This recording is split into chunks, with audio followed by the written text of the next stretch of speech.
Seigneur nous bénisse. Amen. Une fois encore, je salue chacun de nous. Dieu renforce notre capacité spirituelle afin que nous comprenions sa parole. Je vous prie de vous asseoir. Avant de continuer, nous allons faire une petite revision de ce qu'on avait vu hier. Pour voir si quelqu'un a pu capter un peu de la pensée de Dieu.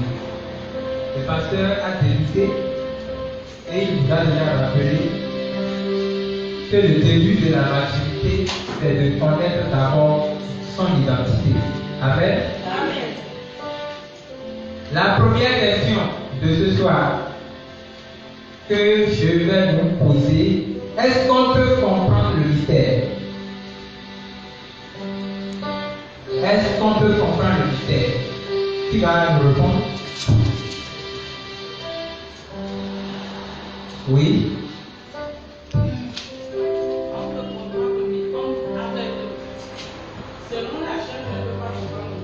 Oui. Amen. C'est bien. Que le Seigneur vous bénisse. On peut comprendre le mystère par la plénitude du Saint-Esprit. Un chrétien immature peut-il plaire à Dieu? Un chrétien qui n'a pas suivi la maturité peut-il plaire à Dieu? Non. Pourquoi? Voilà. Parce que celui qui est mature peut supporter les paroles difficiles. Celui qui est un enfant spirituel, il est au biberon spirituel, il ne peut pas supporter les paroles de Dieu. Vous vous souvenez du temps lorsque Moïse était quitté le mont du Sinaï et venait voir les enfants d'Israël. Ils ont prié, puis ils ont dit non, éloigne-toi de Dieu, il ne faut pas regarder son visage. Pourquoi? Parce qu'en descendant de la présence de Dieu, il était béni avec une si grande lumière sur son visage de la sorte qu'il ne peut pas le contempler. Et Moïse s'était servi du voile pour se cacher le visage. C'est ça. Maintenant, donc celui qui n'a pas l'expérience spirituelle, c'est celui-là qui n'est pas mature. Que faut-il faire ou que faut-il savoir pour connaître son identité?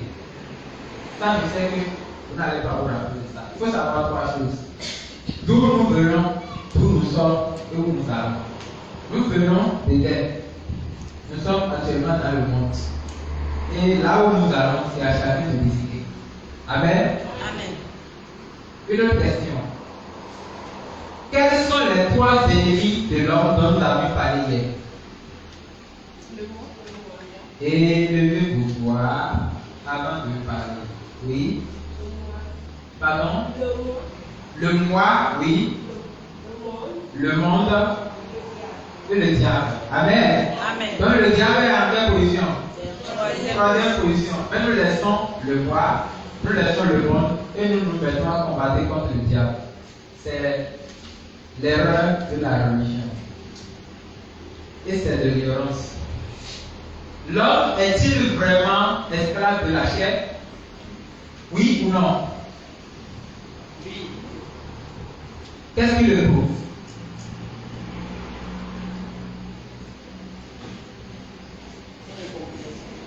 Pardon? Expliquez-moi un peu. Je ne comprends pas français. En fait, hier, vous avez dit parce que l'homme n'est déjà péché. Oui. L'homme n'est déjà péché. Donc c'est à l'intérieur. Et nous n'avons pas pris cette activité. Et pourquoi il y a une colère, il y a la haine, il y a la rancœur. Voilà. Ils sont toujours en nous. Donc, il est esclave de la chair. C'est qu'il a prouvé, vous l'avez déjà dit, mais ça. On dit que quelqu'un est esclave à quelque chose lorsqu'il n'arrive pas à s'en sortir de la chose. Amen. Vous voyez? Donc, il est esclave de la chair. Bon, lorsqu'il prouve que ceci c'est une bonne chose qu'il faut protéger, il fait toutes choses pour le protéger, mais à la fin des comptes, il n'arrive pas à le protéger. Pourquoi? Parce qu'il a une semence en lui qui l'empêche de faire du bien. Vous voyez? D'accord. Maintenant, donc, ce qui à la prouve réellement, c'est les œuvres de la chair qui habitent en nous.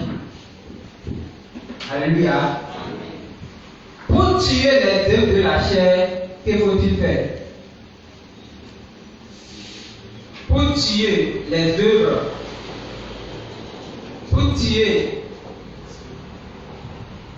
de la chair, c'est lui qui fabrique ce pupitre-là. Pour arriver à éliminer ce pupitre-là, que faut-il faire?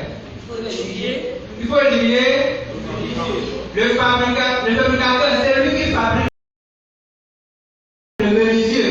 Donc pour éliminer les œuvres de la chair, il faut tuer la chair. Amen. C'est ça, hein? Amen. Vous êtes prêts à tuer la chair? Amen. Est-ce que vous êtes prêts? Amen. Alléluia. Amen. Je vous ai montré que ceci, ce n'est pas la chair, c'est le corps. Mais la chair, c'est une substance qui vit. Dans la chair. Elle a de puissance plus que le diable. Le monsieur dont nous parlons là, elle est plus puissante que n'importe qui dans ce monde-là. Et la seule chose, l'antidote qui peut le remettre à zéro là, c'est de ça que nous allons parler aujourd'hui. Amen. Et nous allons l'appliquer. Chacun va l'appliquer pour voir si ça va marcher. Amen. Amen. Donc, chacun va se préparer à obtenir le meilleur de Dieu. Je crois que rien de ce que Dieu fait n'a été vain, mais il a toujours un objectif. Nous voulons comprendre aujourd'hui comment le diable nous accuse par la chair. C'est que nous savons déjà notre ennemi. Nous savons déjà notre ennemi. Nous voulons voir comment cet ennemi-là, comment il fonctionne. Bon. Et par quel moyen le diable profite de cet ennemi-là pour nous soumettre à lui. Parce que lorsque tu fais face au diable, il va te dire, toi là, tu peux prier contre moi.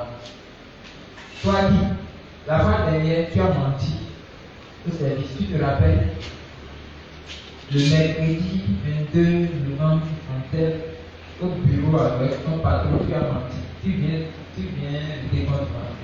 Va-t'en. Bon. Des fois, lorsque vous vous mettez à prier, le diable, il commence à vous parler. Il dit, te souviens-tu que la fois dernière là, tu as fait la corruption avec l'autre monsieur là. Il commence à vous embrouiller avec vos erreurs que vous avez déjà faites. Il fait chier. C'est pourquoi si vous lisez le livre d'Apocalypse, Apocalypse a dit, il est un accusateur. Amen. Amen. Donc, si le diable doit nous vaincre, c'est qu'il profite par notre ennemi premier, qui est la chair. La chair, monsieur la chair. Amen. Monsieur la chair. Le monsieur la chair a soumis des myriades de personnes sous sa domination. Et des fois, ils cherchent à se lutter contre lui, mais ils ne peuvent pas s'en sortir parce qu'ils n'ont pas compris par quel chemin il faut y aller. Mais ce soir, nous allons retourner dans notre référence de Matthieu chapitre 10, verset 36. Hier, nous avons parlé dans Hébreu que pour être mature, il faut faire de haut aux paroles du commencement de la foi et commencer à grandir. Il faut monter dans l'échelle spirituelle. Et je les ai montré que dans les trois ennemis, la chair, le monde et le diable, si vous n'arrivez pas à vaincre la chair, lorsqu'on va vous parler du monde, vous n'allez pas comprendre. Parce que lorsque vous n'arrivez pas à tuer la chair, et on vous dit, un chrétien ne doit pas faire ami au monde, on va commencer à vous énumérer. Comment se rendre conforme au monde? Vous allez commencer à énumérer les titres. Comment un homme peut vivre sans faire ceci? Comment un homme peut vivre sans faire ceci? Alors, ce n'est pas de la paix, c'est toujours de la chair. Lorsqu'on n'arrive pas à tuer la chair, on ne peut pas tuer le monde. Et lorsqu'on n'arrive pas à tuer la chair, on ne peut pas vaincre le diable. Un jour, avant qu'on ne commence, un jour, j'étais en train de prier avec quelqu'un. J'étais en train de prier avec une dame. Et c'est que je veux produire de la chose. C'est quoi? C'est que lorsque j'étais en train de lui prier une prière de délivrance,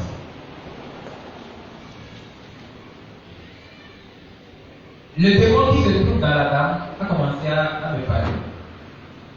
Souvent, dans la délivrance, moi je n'aime pas que le démon me repose, ça m'énerve. C'est comme si ma tête.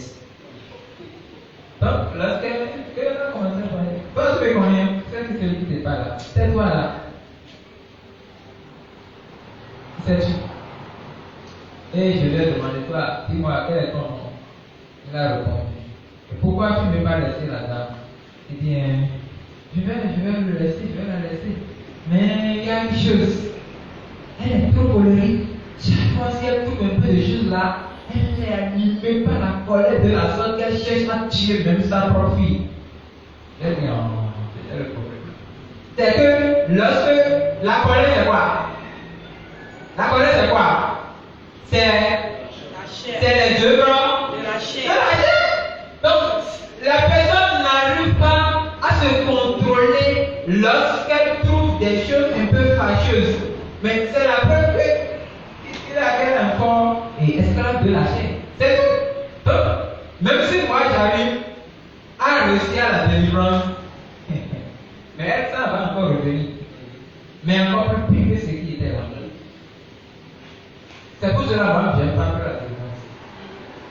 Parce qu'il faut que la personne tue l'ennemi premier d'abord, avant d'aller au troisième ennemi. Mais il laisse le premier, le deuxième, et il va chercher à tuer le troisième. Qui est? Moi, personne ne va me tromper. Le diable là, il est corrompu.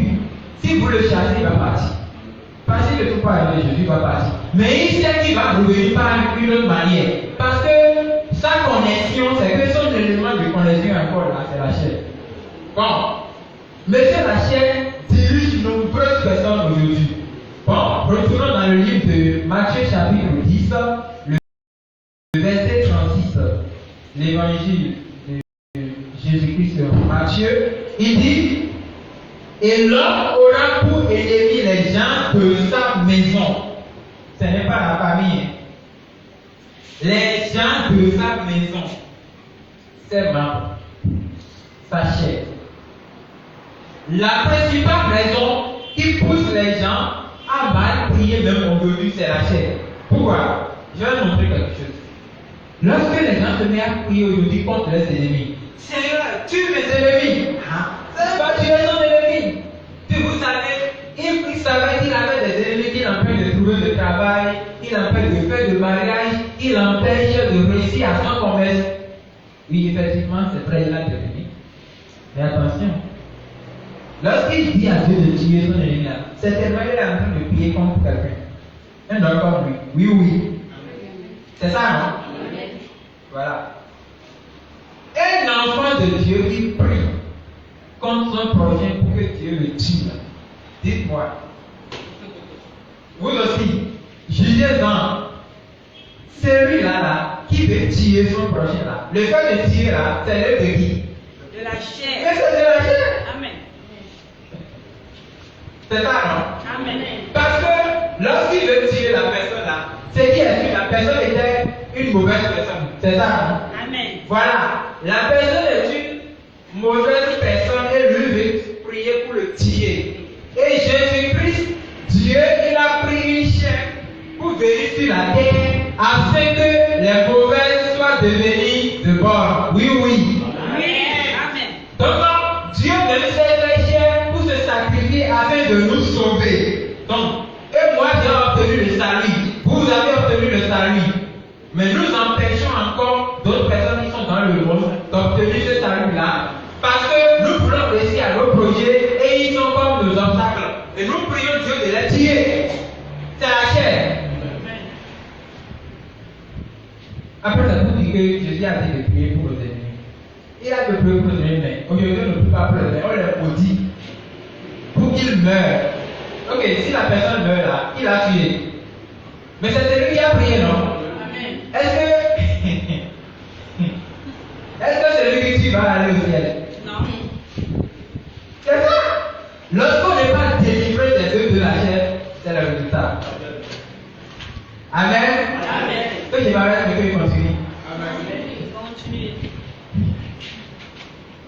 Jésus même nous a enseigné, il dit, priez pour vos ennemis. Amen. Ce qui montre que lorsque nous arrivons à trouver quelqu'un qui est contre nous, ce n'est pas la personne. C'est quelque chose qui est en lui, Amen. qui est contre nous. Notre mission, c'est de tout faire pour gagner celui-là au Seigneur. Amen. Gloire à Dieu. La chair, elle amène l'homme à se contrôler mal. Amen. Vous voyez les gens, il y a certains là, ils disent, moi si je m'énerve là, je détruis toute chose. Ça c'est la folie. Amen. C'est la folie. Amen. Vous comprenez avec moi? Amen. C'est la folie. La folie, lorsque le coup se lève là, même si le président se lève devant, il va le gifler. Amen. Et la Bible dit que la folie se repose sur le cœur et la colère se repose sur le cœur d'un fou. Donc, c'est lui qui ne trouve pas un peu de choses là, il commence à se rendre colérique. Comme si le monde va se détruire là. Allez voir, c'est monsieur la chair qui est en eux. Donc, la chair là a sa diverses manières de se manifester. C'est à nous maintenant de commencer à voir comment ce monsieur-là agit dans ma vie. C'est très simple. Il faut reconnaître d'abord comment il agit avant de trouver par quelle solution il faut l'anéantir. On est d'accord? Amen. On est d'accord? Amen. Il prie pour que l'homme comme lui meure là, il a un métrier. Et un métrier ne peut pas hériter le royaume des cieux. Parce que le maître est une œuvre de la chair. Monsieur, la chair a conduit nombreuses de personnes en enfer par l'ignorance.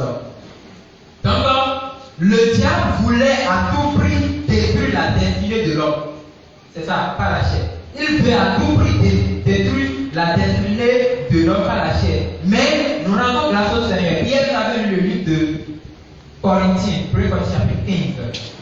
À partir du verset 3, car il vous a dit l'évangile. Aujourd'hui, si vous demandez à quelqu'un qu'est-ce que l'évangile là, il va commencer à bouger. L'évangile, c'est que le Christ est mort pour nos péchés. Il a été enseveli et le troisième jour, il est ressuscité des morts. Amen. Et ces trois choses sont équivalentes à trois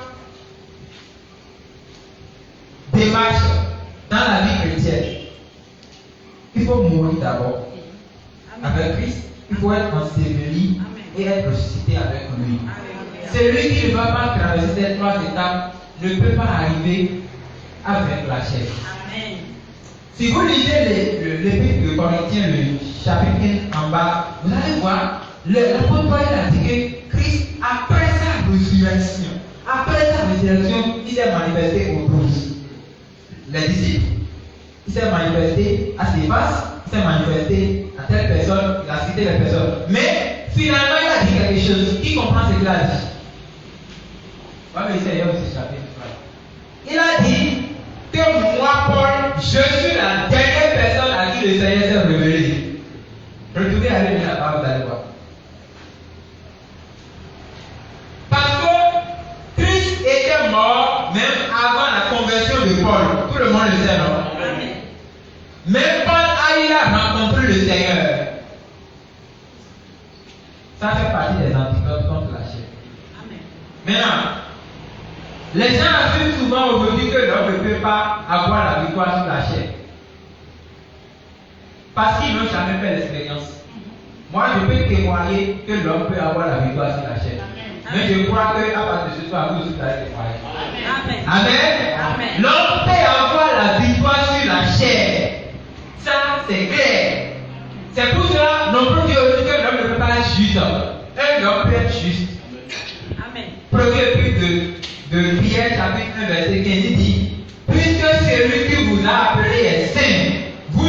soyez saints, non seulement saints, mais en toute conduite. Comme il est écrit, vous serez saints quand je suis Saint. Amen. Amen. Amen. Voilà. Donc, je vais expliquer deux choses sur l'œuvre de Christ. La première chose, l'arrivée de Christ, il est mort pour nous. Christ est le second Adam. Sa mort a payé le prix de la mort d'Adam et Ève. Ça, c'est la première chose. Amen. Amen. Amen. Si vous lisez le livre de Lévitique, lorsque Dieu était en train de parler à Moïse sur l'œuvre du sacrificateur, il a dit, le sacrificateur aura 2 taureaux. Il va lancer un. Et le premier là ira. On ne veut pas savoir là où c'est parti. C'est Dieu qui a ordonné. Mais le second, on va couper ça. Puis le sang qui sera versé sera servi pour le propriatoire. C'est que pour effacer le péché de l'individu. Donc, c'est 2 taureaux. C'est juste un exemple. Si vous voulez, il a donné l'exemple de la vache, des chèvres, etc. Donc, lorsque Christ est venu, il est mort. Sa mort a payé le prix d'Adam, du péché d'Adam. De la sémence là, la mort de Christ a payé le prix. Amen. Amen. Le sang qu'il a versé sur la croix, c'est la deuxième œuvre. Le sang a été versé pour servir de la rémission de nos péchés. Est-ce que vous comprenez ce que je dis? Lorsque Adam et Ève, ils ont mangé la semence du fruit que Dieu a refusé, c'est là que la chair a commencé l'œuvre. L'œuvre de la chair a été éliminée par la mort du Christ. Le sang qu'il a versé sur la croix a servi pour effacer les péchés de nous autres qui sont nés dans le péché. Amen. C'est compris? Amen. Amen. Amen. Voilà. Hébreux chapitre 4, verset 16. C'est là le début de tout. Hébreux chapitre 4, verset 16. Il est écrit: approchons-nous donc avec assurance du trône de la grâce afin d'obtenir miséricorde et de trouver grâce pour être secourus dans nos besoins. Lorsque vous êtes encore dans la chair et vous voulez vous approcher de Dieu, vous avez la sémence d'Adam en vous. Vous êtes comme Adam qui a été chassé du jardin d'Éden. On avait dit ça hier. Qui a été chassé. Puisque si Dieu ne le chasse pas, il y a encore l'arbre de vie dans le jardin. Donc lorsqu'ils vont se retrouver, ils vont manger ça, ils vont vivre toujours.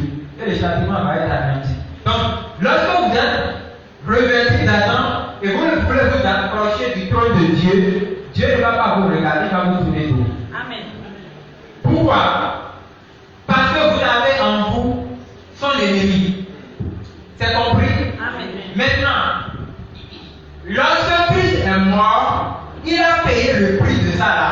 Et il nous a donné le courage de s'approcher du trône de Dieu. Le sang a fait de nous un moyen de connexion pour parler avec Dieu. Donc, la première chose, c'est que nous avons reçu le sang du Christ. Ce n'est pas le sang de Jésus. Amen. Amen. J'ai dit le sang du Christ. Alléluia. Si vous lisez l'épître de Paul, il dit, comme Christ est mort, il n'a pas dit Jésus est mort. Amen. Nous parlons de la maturité. Amen. Lorsque nous n'étions pas matures là, nous avons dit que Jésus est mort. Jésus ne peut pas mourir. Parce que Jésus c'est le nom de Dieu. Il a donné à Joseph pour accorder à son fils. La Bible dit, il va enfanter un fils. Vous allez dans le nom de Jésus. il va sauver son peuple de leur péché. C'est ça. Donc, la signification de Jésus, c'est Dieu sauveur. Amen. Bon. Esaïe a expliqué, il dit, c'est qu'il voudra montrer que Dieu est avec nous, Emmanuel. Dieu qui est il est avec nous sur la terre. Donc, Jésus, c'est Dieu. Amen. Mais si on parle de Christ, c'est la chair dans laquelle l'esprit habite. C'est la chair là qui a fait le sacrifice. Sinon, Dieu ne peut pas mourir. Amen. Amen. Amen. Donc, c'est Christ qui est mort. Donc, c'est le sang qui nous a servi de moyen pour fermer la gueule au diable. Parce que le diable profite de notre faiblesse charnelle pour aller auprès de Dieu. Lorsque vous priez là, il dit, Dieu est là. Le frère Germain là, tu te souviens de lui. Façon de lui mal. Lui ne mérite pas ce que tu peux donner. Dieu aussi m'a dit oui, je sais. Un pécheur ne peut pas mériter mes faveurs. Diable, tu as raison. Vas-y seulement, je ne vais plus donner. Parce que Dieu ne veut pas mentir. Lorsqu'il dit ça là, il nous empêche de prendre beaucoup de choses auprès de Dieu. Amen. Il fait obstacle à nos prières. Amen. Donc, lorsque le sang a été versé, le sang nous a servi de point de correction. Ce n'est pas le sang, nous passons. Et si nous voulons demander quelque chose à Dieu, nous passons par le sang. Et si Dieu voit le sang, il dit oui, ça c'est mon sang qui a été versé pour la rémission des péchés. Oui, c'est ça, c'est mon sang. C'est pas le sang, nous passons pour obtenir la faveur auprès de Dieu. Amen. Vous voyez? Donc, c'est pour cela que Hébreu a dit, approchons-nous. Nous allons nous approcher pour trouver miséricorde. Amen. Amen. Donc, le moyen par lequel nous pouvons reprendre notre relation avec Dieu est le sang. Amen. Amen. 1 Jean 1, verset 7. 1 premier Jean, chapitre 1, verset 10. Mais si nous marchons dans la lumière, comme il est lui-même dans la lumière, nous sommes mutuellement en communion. C'est pas ça la Bible. La suite va dire, et le sang de Jésus, son Fils, nous purifie de nos Péché. C'est vrai qu'on n'a pas dit du péché. Hein? Je vous ai montré qu'il y a une différence entre le péché et les péchés. Le péché, c'est Adam. Les péchés, c'est nous. Le péché, c'est la sémence qui a été consommée. Mais les péchés, c'est que lorsque nous naissons là, on ne doit pas nous apprendre à mentir avant que nous le mentons. C'est ça, hein? Donc, le sang nous a purifiés de nos péchés. Même si la chair est en nous, nous avons toujours besoin du sang. Même si nous sommes chrétiens, nous avons toujours besoin du sang. Bon, voici comment nous allons procéder. Le diable a-t-il raison de nous accuser que nous sommes pécheurs, oui ou non? Répondez. Le diable a raison de nous accuser que nous sommes pécheurs, oui ou non? Oui, c'est vrai, on est pécheurs, non? Moi je suis pécheur. Vous êtes saints. Vous êtes saints. Nous sommes des pécheurs parce que nous sommes des pécheurs. Alléluia. Bon, donc le diable a raison de nous accuser que nous sommes des pécheurs. On a menti, vrai ou faux? On a volé, vrai ou faux? Il peut même nous accuser de ce que nous n'avons pas fait. Parce que notre grand-père Adam, il a tout fait. Oui ou non? Oui. Donc, nous sommes des pécheurs. Même si nous ne sommes pas des idolâtres et ils nous accusent d'être idolâtres, nous allons accepter. Vous savez pourquoi? Parce que nous sommes des pécheurs. Bon, le diable a suffisamment raison. Mais le sang est là pour fermer la gueule du diable. Amen. Amen. Amen. Le sang est là pour calmer les accusations du diable contre nous. Parce que tout ce qui était passé contre Adam et Ève était passé dans l'ignorance.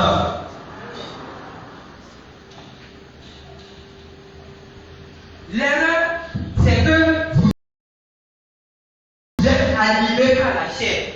La chair vous conduit à mal vous comporter. Le diable, il vous pousse, il dit, mon frère, regarde, toi aussi, tu as besoin de ça. Mais tu as besoin de ça. Oublie ce que le pasteur a dit. Oublie ce que le monsieur a dit. Toi aussi, tu crois que tu as besoin de ça. Mais prends ça seulement, Dieu va te pardonner. Prends ça. Si je prends ça maintenant.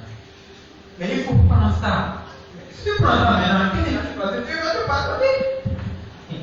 Toi aussi, tu vas te calmer. Au lieu de lui tourner le dos, Dieu l'a dit ça hier, non?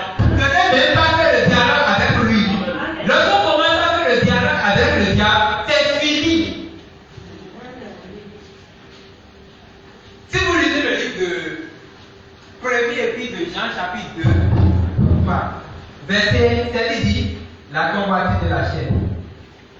la convoitise des yeux et l'orgueil de la vie, si je ne me trompe pas. Ça fait 3 choses. C'est ce qui s'est passé avec elle dans le jardin. L'arbre elle-même, elle connaissait que Dieu les avait défendus de prendre l'arbre.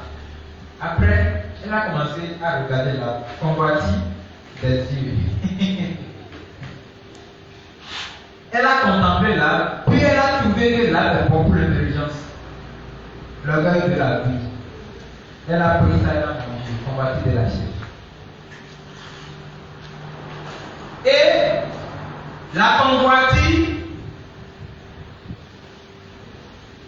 lorsqu'elle a été conçue, doit faire naître le péché. Et le salaire du péché, c'est la mort. Donc, tout homme qui est né est condamné à mort, l'enfer éternel. Ça, c'est clair. Tout homme, même le fœtus qui est dans le ventre là. Si ça meurt là. C'est ce que nous pensons que Dieu est. Il a envoyé Saül à Amalek pour tuer toute personne qui est là, même les femmes enceintes. Donc Dieu n'a pas besoin des gens, c'est les gens qui ont besoin de Dieu. Donc si quelqu'un n'arrive pas à vite comprendre la colère de Dieu, il va s'amuser avec sa vie seulement. C'est ça. Donc le sang nous a permis de fermer la gueule au diable. Donc l'ennemi premier, si nous sommes donc pécheurs, nous avons besoin du sang. Christ, c'est Christ qui est le sang. Qui doit nous sanctifier, même si nous sommes saints, nous avons toujours besoin du sang. Amen. Nous voulons parler de l'antidote. Plus des 84% de chrétiens sont sous la domination de la chair sans savoir. Ça se manifeste simplement lorsque de petits disputes se manifestent, apparaissent à l'église ou bien dans un groupe d'études. Vous allez voir comment les serviteurs ou bien les ouvriers vont commencer à se manger eux-mêmes. C'est là que vous allez comprendre. Donc c'est ce soir on est en train de prier ici, je dis là. Donc vous là, vous ne laissez même pas lever de nouveau. Parce que si la personne n'est pas levée de nouveau, c'est que s'il n'a pas parcouru l'étape de tuer monsieur la chair, il n'est pas utile à Dieu. Amen. Bon. Puisque Dieu connaît le diable, et il sait que tout ce dont le diable nous accuse, ce n'est pas de notre faute. Dieu a pourvu à une solution. Et il a fait la provision du sang. Je dis bien, la provision du sang. Si on parle de la provision, c'est lorsque vous faites, et c'est que les femmes vont marcher là. Le ravitaillement, voilà, le ravitaillement. Lorsque vous faites le ravitaillement d'un mois, vous allez faire la provision d'un mois. Donc, ce qui veut dire que sans aller au marché jusqu'à un mois là, vous serez en train de manger. C'est ça. Tu as fait la provision, du sang pour le salut de tout homme qui va être après l'époque de Adam. Donc, c'est pour cela, nous ne l'étions pas encore lorsque le péché a été commis, mais nous bénéficions du sang aujourd'hui. C'est ça, non? Nous n'étions pas encore lorsque Christ a été tué, mais nous bénéficions du sang aujourd'hui. Donc, Dieu a fait la provision du sang. Le sang nous a permis d'avoir la purification par la parole de Dieu. Le sang nous permet de remettre encore en cause notre relation avec Dieu. Alors, lisons le livre de Colossiens, chapitre 2, verset 14. Monsieur la chair est serve. Il dit, il a effacé, amen, il a effacé l'acte dont les ordonnances nous condamnaient et qui suscitait contre nous. Et il a détruit en le clouant à la croix. Verset 15. Il a dépouillé les dominations et les autorités et les a livrées publiquement en spectacle en triomphant d'elles par la foi. Je voulais voir si vous étiez en train de lire la Bible. Par la foi. Il a détruit. Je vais vous montrer quelque chose. Voici la politique que Dieu a utilisée. Vous avez Dieu là. Il est le premier et le dernier sage. Il est le premier et le dernier connaisseur. Il est. Vous savez, la chair que Marie a enfanté là, le Christ, c'est un homme comme moi. Si vous lisez même le livre d'Isaïe là, la Bible n'est même pas beau. C'est pas ce que les gens décrivent. Il est vilain plus que personne entre nous ici. Le Christ qui a souffert sur la croix, il est plus vilain que personne entre nous ici. C'est un homme qui pouvait me choisir en ce moment-là et habiter en bas pour faire cette œuvre-là. C'est un simple homme. Et Dieu, l'Esprit, est venu habiter en lui. Amen. Parce que personne d'autre ne peut faire, et comment dirais-je, ne peut corriger le mal qui s'est produit dans le jardin. C'est Dieu qui connaît la cause de l'erreur et c'est lui qui connaît la solution de l'erreur. Amen. Amen. Donc, il a pris la chair, un simple homme, et il est habité en lui. Donc, lorsque l'homme était venu, il grandissait un peu. D'habitude. Et quand l'heure est venue pour accomplir l'œuvre du sacrifice, il a commencé à parler comme n'importe qui. Il parlait, les gens disaient, voilà. C'est ça, c'est pas le fils de Marie. Et qu'est-ce qu'il raconte comme ça? C'est ça. Jésus-Christ là, il a deux natures. On va en parler de ça après. Il a deux natures. Il a la nature de l'homme, il a la nature de Dieu. Vous voyez, je vais vous montrer deux natures d'homme. Deux natures d'homme. Il était dans la vague lorsque et les vagues de la mer se sont levées.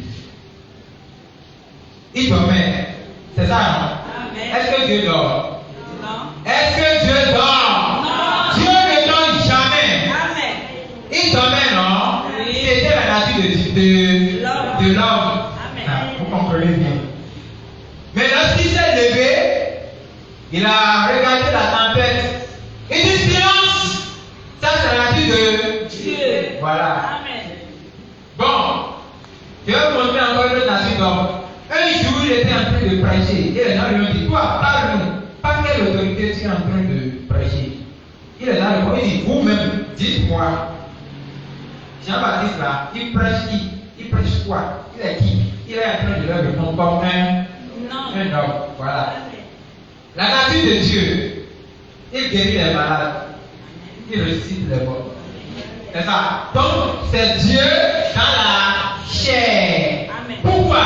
Il était venu habiter dans la chair humaine afin de trouver de raison devant le diable pour lui montrer que c'est moi-même qui était venu corriger la relation qui était détruite dans le jardin d'Éden. Amen. Donc, le diable là, on va lui fermer la gueule. Amen. C'est ça. Amen. Bon, il dit, il a effacé l'acte dont les ordonnances nous condamnaient. Ce qui s'est passé, c'est que lorsque Jésus-Christ, il parcourait les temps et les circonstances, et l'heure commence à venir pour qu'il soit crucifié. Lisez le verset 15, il dit, il a dépouillé les dominations et les autorités. Il parlait de quoi? Des ennemis. Amen. La chair, le monde et le diable. Il les a livrés publiquement. Il n'a pas fait ça en privé. Publiquement, en triomphant des par la croix. Amen. Parce que la croix, c'est une abomination en Israël. Lorsque vous faites un malheur, on vous met sur la croix, vous êtes maudit. Amen. C'est ça. Donc, Christ, il a subi tout ce qui peut arriver à un homme jusqu'à aller sur la croix, dans le but de corriger le mal, de ramener l'homme à sa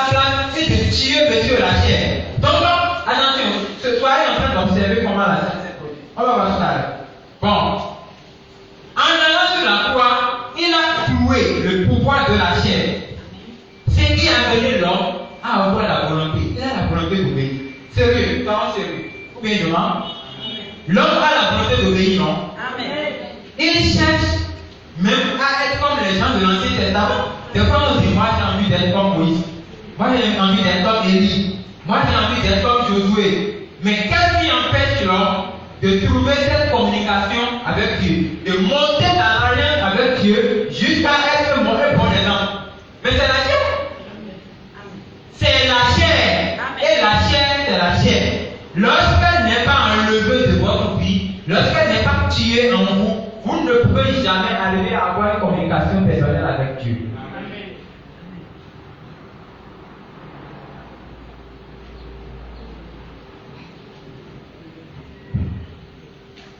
Nous allons aller dans le livre de Jean. Jean chapitre 3, verset 14. La croix est le chemin par lequel le diable ne peut plus nous juger. Amen. La croix fut donnée pour mettre fin à la calamité du péché. La délivrance a été faite. Amen. Amen. Et quand Moïse éleva le serpent dans le désert, il faut que le Fils de l'homme soit élevé. Vous comprenez ça? Si, moi je disais ça avant là. Je pensais que comme Christ était en train de parler de après sa résurrection, il serait enlevé au ciel. C'est ce que je pensais.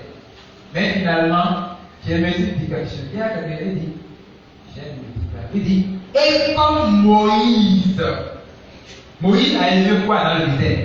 Le serpent. Amen. Aujourd'hui là, on va comprendre ce qu'on appelle la nouvelle naissance. Lorsque moi, je n'avais pas fait l'expérience, si j'entends pas de nouvelle naissance là, ça me donne de soucis et je commence à pleurer dans mon cœur. Ce qui est mal là, lorsque je ne veux pas dire en vérité, deux fois là, il faut savoir que ça là, il n'y a pas de bail. Si tu ne passes pas cette table là, tu ne vas pas réussir.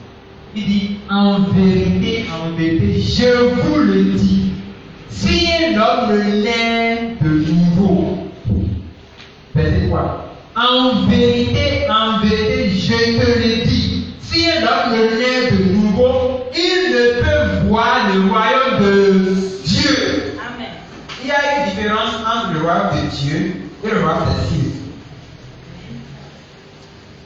Bon, je vais résumer ça. Le royaume de Dieu, c'est que lorsque vous êtes né de nouveau, Dieu règne en vous. Donc, vous avez en vous le royaume de Dieu. Si vous n'avez pas en vous le royaume de Dieu, vous ne pouvez pas entrer dans le royaume des cieux. Parce que le royaume des cieux, c'est une époque qui vient. C'est une époque qui vient. Mais le royaume de Dieu, c'est une vie qui habite en vous. Donc, si vous ne naissiez pas de nouveau, vous ne pouvez pas entrer dans le royaume de Dieu. C'est ça. Bon. Nicodème, il était pharisien, mais il ne comprenait pas ce que le Seigneur voulait dire par là. Nicodème était toujours dans l'illusion de comprendre. Mais comment ce serait possible pour que je retourne dans le ventre de ma mère pour être renaître? Ah, Seigneur, qu'est-ce que tu dis par là? Mais ça a été inquiet. Il lui a répondu. Il dit, le vent souffle. Vous ne savez pas d'où il vient. Et vous ne savez pas d'où il va. Ça, c'est l'identité d'un chrétien. Amen. Amen.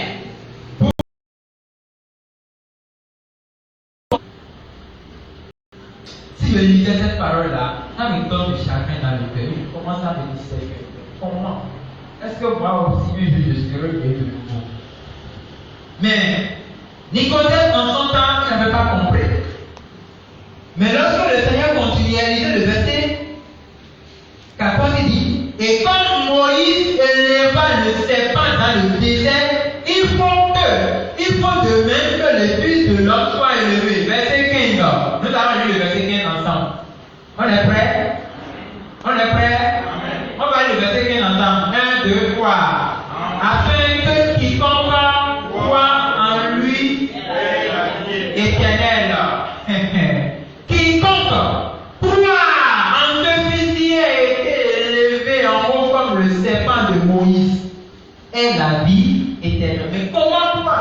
Arrête de croire quoi, ça embrouille toujours. Je crois que dès ce moment, les œuvres de la chair seront découragées. Même le feu de la chair là, il aura mal.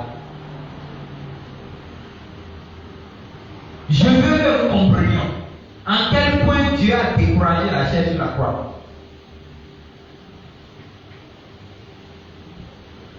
Lisons le livre de Colossiens avant de retourner dans le livre de Jean. Colossiens chapitre 1, verset 14.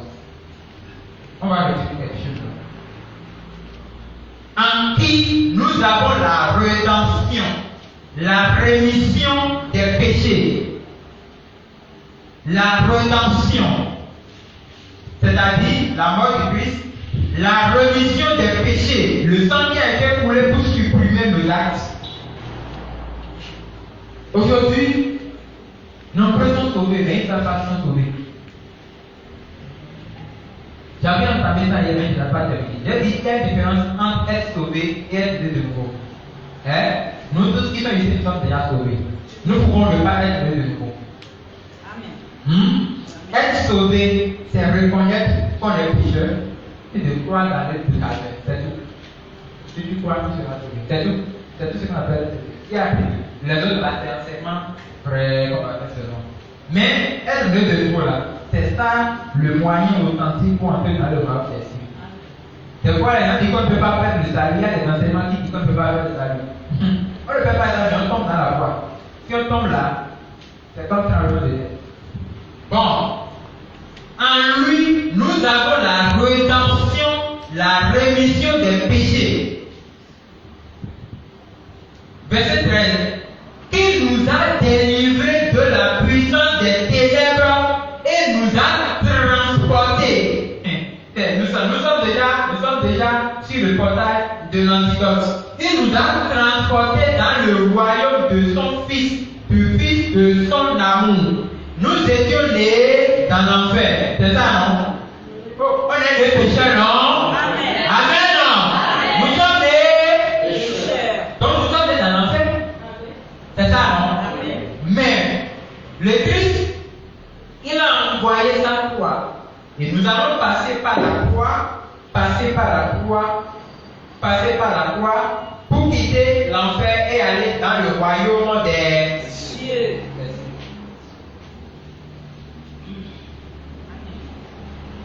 Voyez, les œuvres de la chair seront mortes.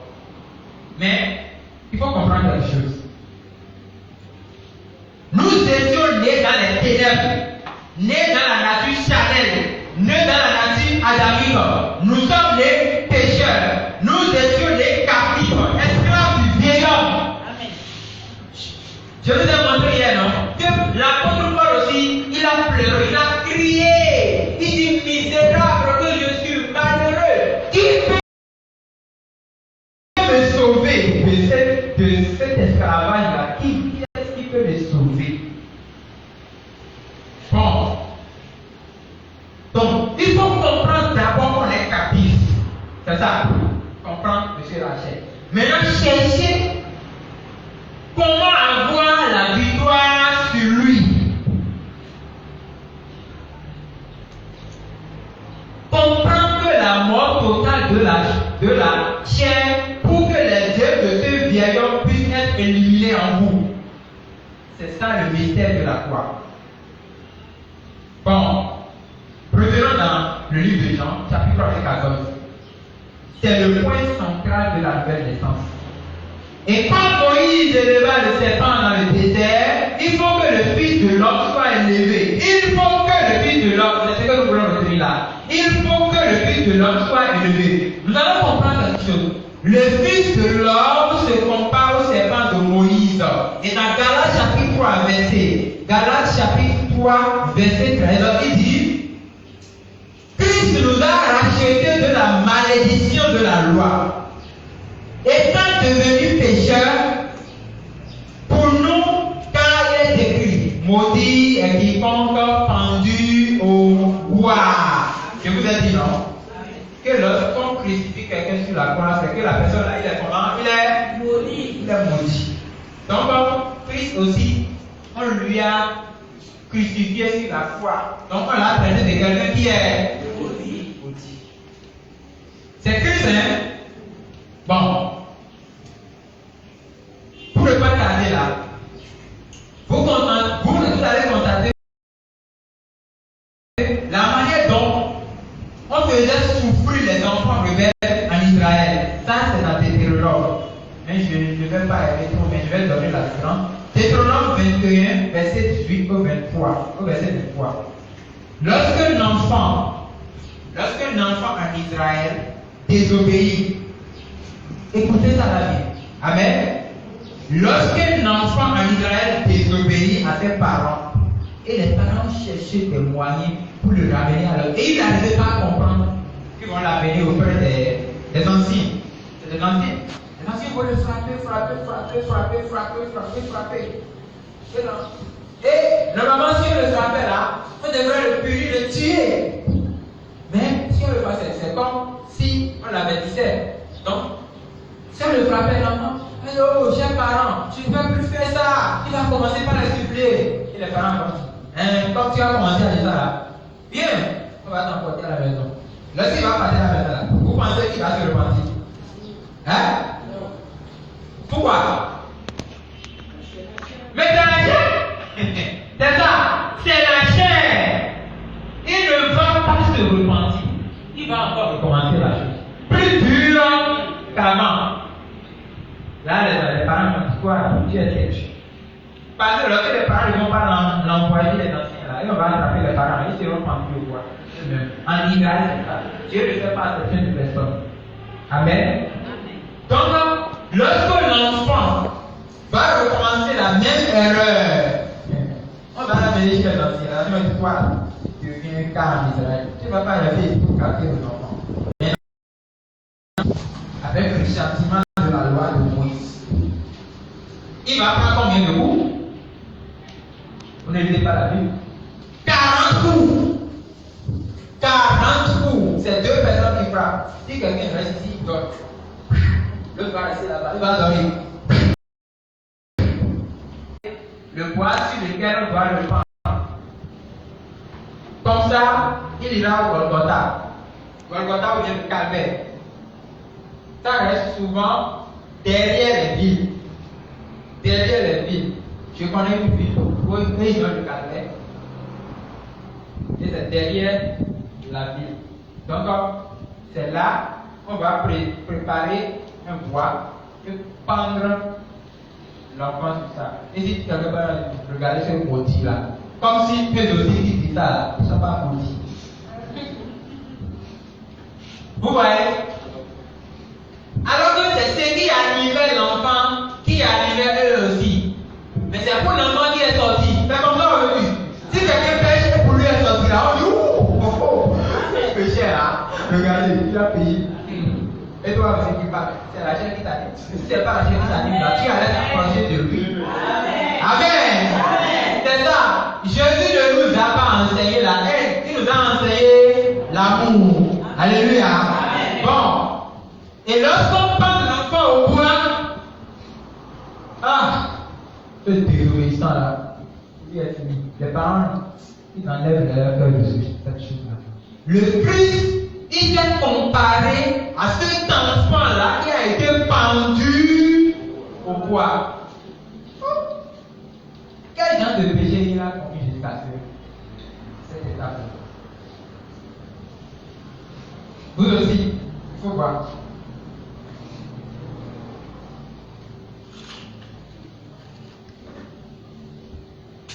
C'est pour cela l'Épître de Galates a dit, Christ nous a racheté de la malédiction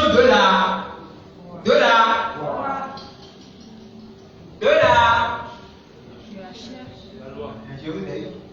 Merci beaucoup. De la loi. C'est pas la loi que l'enfant a été frappé, non? C'est pas la loi de Moïse qui a dit qu'on lui donne les 40 coups. C'est pas la loi de Moïse qui a dit qu'on lui parle au bois. Christ nous a racheté de ça là. Il a barré ça. Vous voyez? Bon. Comment il a fait? Étant malédiction pour nous. Il n'a pas été maudit. Christ n'a pas été maudit. Il est devenu malédiction pour nous. Amen. Lui aussi, on l'a appelé malédiction. À cause de qui? À cause de nous. Bon, ça reste. Comme il est écrit, maudit est quiconque est pendu au bois. Donc, il n'a pas péché. Il n'a commis aucun crime. Mais il a subi les châtiments de celui qui a commis le crime. Bon. Il n'a pas péché. Mais comment celui qui n'a jamais péché peut-il se comparer à un enfant désobéissant que la loi a puni? 2 Corinthiens 5, verset 2.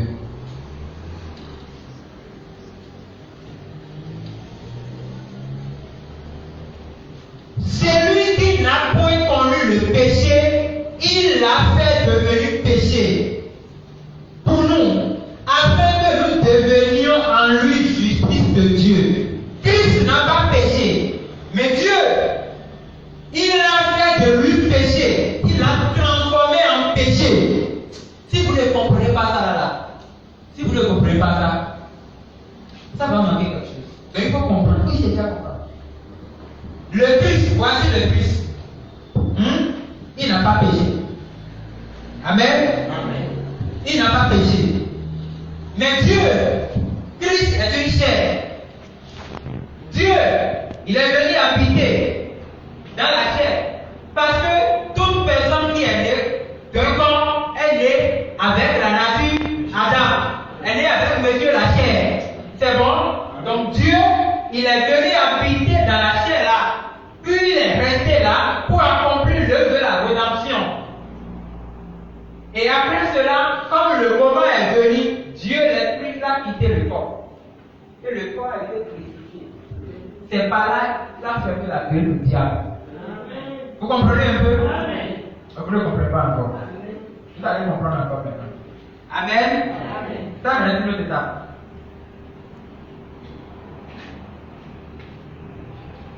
Celui qui n'a point connu, regardez bien, il n'a pas connu le péché. Il n'a même pas goûté une fois le péché. Pourquoi? Mais il est né d'Adam, non? Il n'est pas de chair. Comment on a dit qu'il n'a pas connu le péché? C'est parce que l'Esprit qui est venu habiter en lui, c'est l'Esprit de Dieu, l'Esprit Saint. Aucun autre esprit n'est saint. C'est l'Esprit de Dieu qui est saint. C'est pourquoi je ne peux pas distinguer Dieu de l'Esprit Saint. C'est Dieu qui est l'Esprit Saint. L'Esprit de Dieu, c'est l'Esprit Saint. C'est lui qui habite. Donc, il n'a pas connu le péché. Mais l'Esprit a fait de lui péché. Il n'a pas fait de lui pécheur. Il lui a transformé en péché. Comment? Si vous lisez le livre de Jean, je ne veux pas préciser, si c'est quelqu'un de tête va comprendre. Là où Jean avait vu le Christ, il dit: oh, regardez l'agneau de Dieu qui ôte. Amen. Ça reste. Lisez le livre de Ésaïe 53. On doit filer à cause du temps. Ésaïe 53, à partir du verset 4. Cependant, ce sont nos souffrances qu'il a portées. C'est de nos douleurs qu'il s'est chargé. Et nous l'avons considéré comme puni. C'est pas ça là le but. Il y a quelqu'un là, frappé de Dieu. Il était frappé de. Il était frappé de qui? Frappé de Dieu et humilié. Verset 5. Mais il était blessé pour nos péchés. Pour nos péchés. On n'a pas dit le péché, hein? Pour nos péchés. Voilà. Brisé pour nos iniquités, le châtiment qui nous donne la paix est tombé sur lui. Et c'est par ses meurtrissures que nous sommes guéris. Si le Seigneur était seulement venu pour la guérison, la délivrance, le miracle, c'est il arrête à s'arrêter. Hein. Mais il n'est pas venu pour ce genre de choses-là. Non. S'il était venu pour nous guérir de nos péchés-là, hein, le châtiment qu'il a subi seulement suffit pour accomplir l'œuvre. Mais ce n'est pas ça. Il était venu pour accomplir l'œuvre de la rédemption. Bon, il a été frappé de Dieu à cause de nous. Le châtiment que nous devons prendre lui a été donné. Il a été blessé pour nos péchés, frappé pour nos transgressions. Mais en ce moment, il y a quelque chose. Le sang sortait. Alléluia. Amen. Le sang faisait quoi? Le sang sortait. Le châtiment qu'il a subi était pour notre Père. Il n'était pas encore cloué sur la croix. Lorsqu'on le frappait, le sang sortait, il n'était pas encore cloué sur la croix. La chair était encore en œuvre. Attention, celui qui subit les tentations de la croix aujourd'hui, s'il n'a pas été cloué, si sa vie charnelle n'a pas été clouée, il ne peut pas subir. Il va encore démissionner. Vous ne savez pas ce qu'on appelle le ciel là. Le ciel là, on ne peut pas entrer dans pas comme ça. C'est pas ce que nous entendons. Le ciel, c'est le ciel. C'est un lieu très très saint. C'est pourquoi Dieu, il s'est dérangé, il a tout fait pour accomplir le plan. Afin que demain personne ne dise Seigneur, pourquoi tu as fait ça? C'est ça. Bon. Donc, pour ceux qui cherchent des miracles, des guérisons, on a vu là, ils n'ont qu'à savoir que le Christ n'est pas venu, il n'est pas venu souffrir à cause de la guérison, des miracles, je ne sais pas. Il souffrait à cause d'un seul ennemi principal. Parce qu'il devait aller jusqu'à la croix pour crucifier Monsieur la chair. C'est ça. Bon. Cet homme péché, cet homme la chair, qui produit en nous les péchés, il devait le faire crucifier. Selon Luc chapitre 22. Luc 22, verset 40. C'est là que vous allez comprendre l'événement qui s'est produit réellement. Luc chapitre 22, verset 41. Il a écrit. Puis il s'éloigna d'eux à la distance d'environ un jet de pierre. Et ce temps mis dans Jérusalem, il pria 42. Disant, Père, si tu voulais éloigner de moi cette coupe, toutefois, que ma volonté ne se fasse pas, mais la tienne. Alléluia. Amen. Lorsque le moment était venu pour Christ d'accomplir l'œuvre, il voyait de loin la coupe. La coupe. Vous connaissez la coupe, non? Tu n'as pas de la coupe? Le truc dans lequel on boit du vin, et des trucs là. La coupe. Si on parle de la coupe dans la Bible, chaque pays a sa coupe. C'est ça. Si Sodome et Gomorrhe a été brûlé, leur coupe a été remplie devant Dieu. C'est pour cela qu'elle a prié. Donc, c'est pour ça chaque fois nous intercédons pour nos pays. Parce que chaque pays avec ses vies, ses crimes. Bon. Donc, la coupe du monde, la coupe, c'est le péché du monde. Selon ce que Jean avait dit. L'agneau qui montre le péché. Donc, la coupe, c'est ce qui contient le mal, c'est que tous les maux, il devait consommer ça. Alors que lui, il est encore saint. Donc s'il consomme ça, il a consommé le péché, non? Il va devenir péché. Comme c'est comme il dit dans Corinthiens. Que lui qui n'a pas commis de péché, il a fait péché. Donc, lorsqu'il a vu la vie du Père, je ne veux pas que ma volonté soit faite, mais si seulement que ta volonté soit faite, sinon tu ne pourras pas me loyer de cette coupe-là. Il n'a pas le choix. Est-ce qu'il a le choix? Non. Comme il n'a pas le choix, il a accepté, il a bu la coupe. Il a bu la coupe. Si vous continuez la lecture dans le verset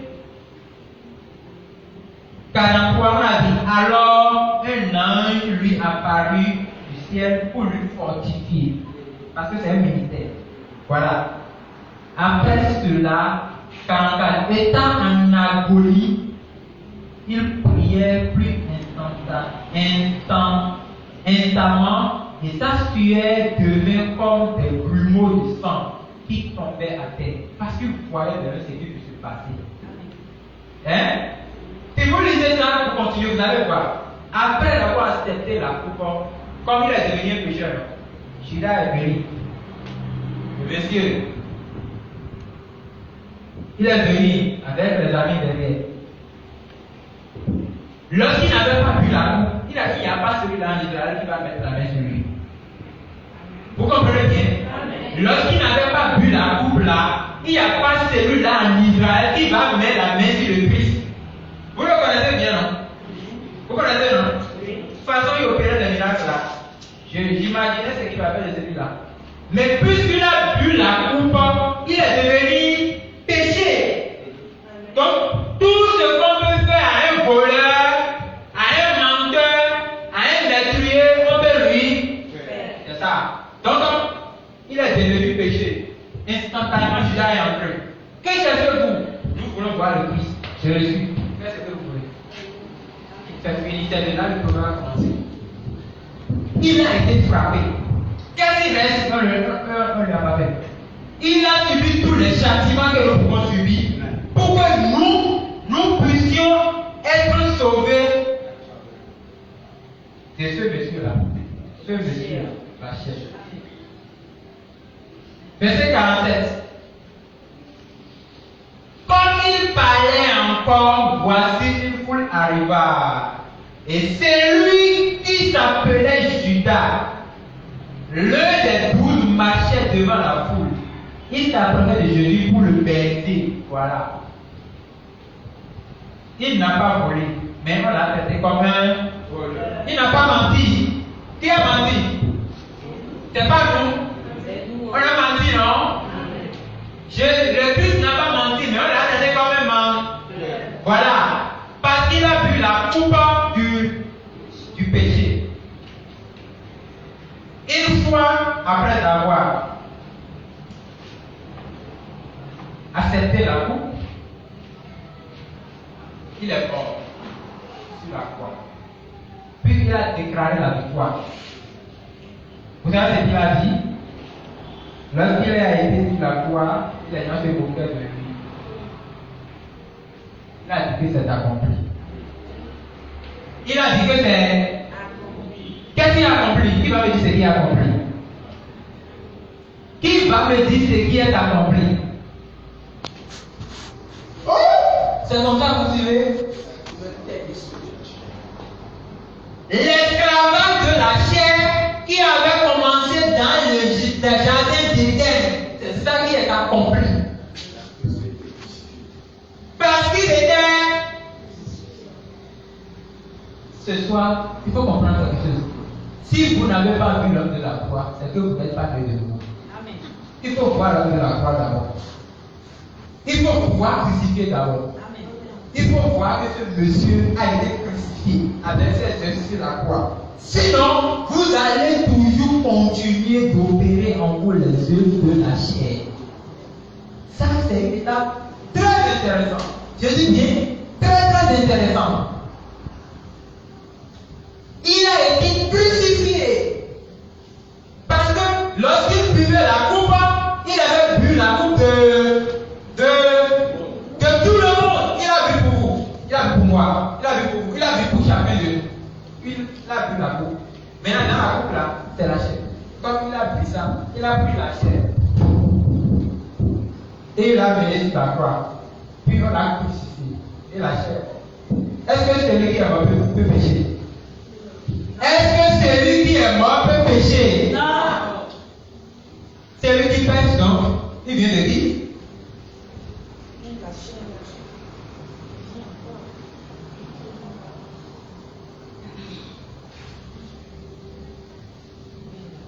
Le Christ, il a crucifié le vieil homme sur la croix. Si la chair ne meurt pas en vous aujourd'hui, c'est parce que vous n'avez pas parcouru l'étape de la crucifixion. C'est très très intéressant. Je vous le dis. Il y a un monsieur, Amen. Nous sommes déjà à la fin. Il y a un monsieur.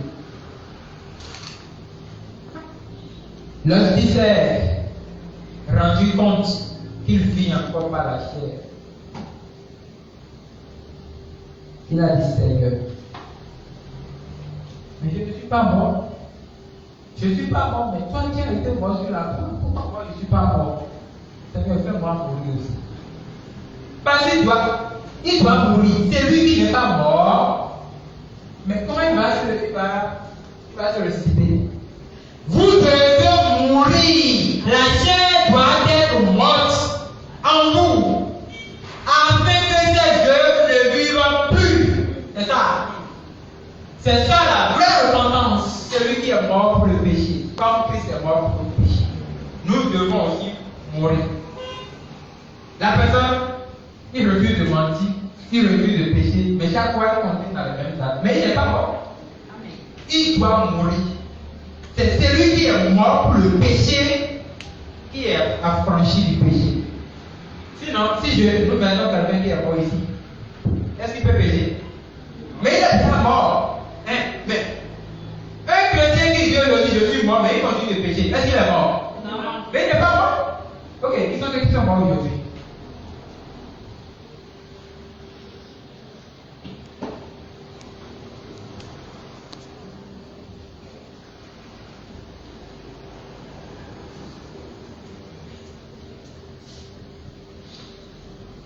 De toute façon, les gens vont entrer dans l'enfer.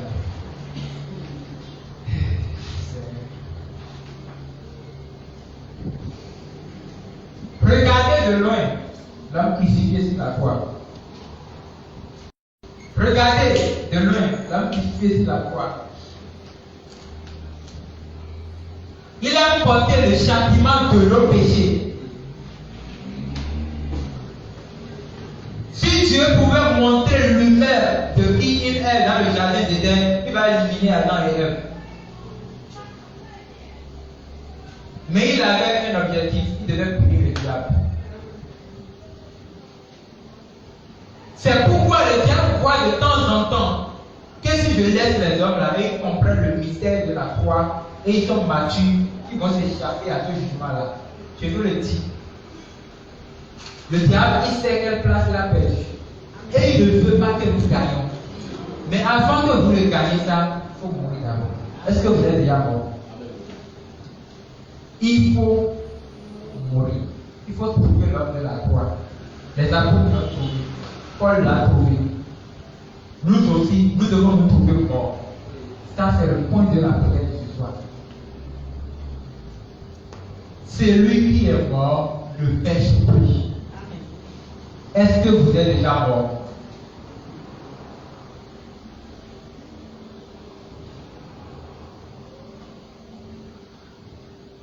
La chair a été crucifiée sur la croix. Lorsqu'il a été crucifié, ces œuvres qui restent là, on va les brûler. Pour toujours, vous n'allez plus le retrouver. Parce qu'il a été crucifié sur la croix. Vous devez être crucifié aussi sur la croix avec le Christ. Faites mourir en vous les œuvres de la chair. Est-ce que vous êtes déjà mort? Je continue de poser la question.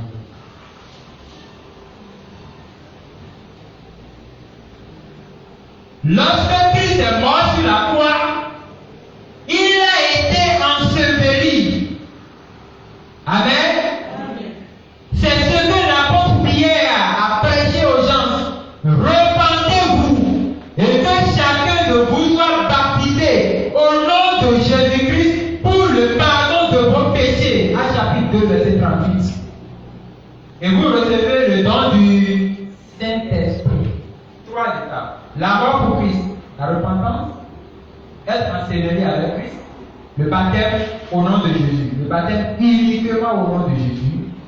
La réception du Saint-Esprit, l'authenticité de la nouvelle naissance. Celui qui n'a pas parcouru cette étape, il peut courir de ses poids à Jérusalem, même aller voir la croix de Christ là. Il meurt, il va toujours aller là où les autres sont passés. C'est ça. Donc, le Christ avait la provision du sang. Il avait la provision de la croix. Il a été mort sur la croix. Pour que nous ne vivons plus sous la domination cette substance que nos grands-pères ont consommée dans les jardins d'Éden. Nous allons clôturer dans Éphésiens 2, versets 5 à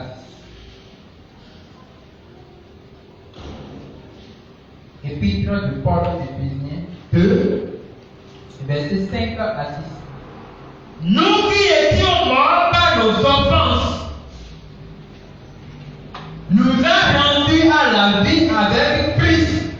C'est par grâce que vous êtes sauvés. Il nous a ressuscités ensemble et nous a fait asseoir ensemble dans le lieu céleste en Jésus-Christ. Nous sommes morts avec Christ sur la croix. Donc moi aussi j'avais été crucifié, c'est pourquoi moi je ne vis plus pour la chair. Amen. Moi je ne vis plus pour la chair. J'ai été crucifié avec lui. Parce que lorsqu'il buvait la coupe, il avait bu le mien aussi. Il avait bu pour vous. Il avait bu pour vous. Et pour vous. S'il a bu votre coupe, c'est qu'il avait bu ça et il a crucifié. Je suis mort.